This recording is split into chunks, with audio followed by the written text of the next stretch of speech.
ប្រគល់ដួងចិនថាពិនមែនឬនួនឡងសំដីដែលថាស្មាចំពួងព្រមបងទៀងនឹងស្នេហ៍ស្នងគិតច្បាស់ហើយនៅស្នេហាធំណាស់ចរណៃមិនអាចកាត់ថ្លៃទេពើកុំឲ្យក្តីស្នេហ៍ប្រែខ្លាចជាសត្រូវ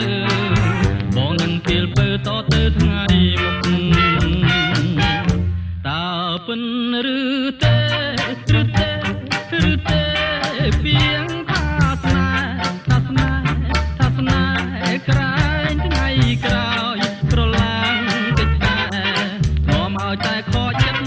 រួងសេចក្តីស្នេហាបើស្មោស៊ូមស្មោអងវែងចូលគុំខ្លាចក្រែងចិនដា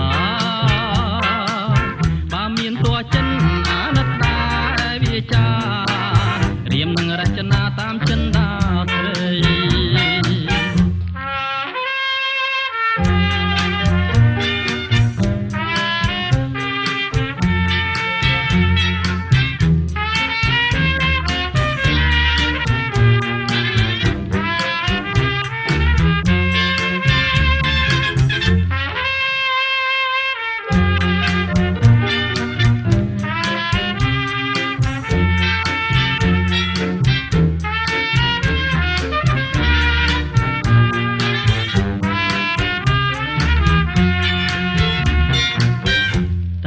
ពិនឬទេឬទេឬទេ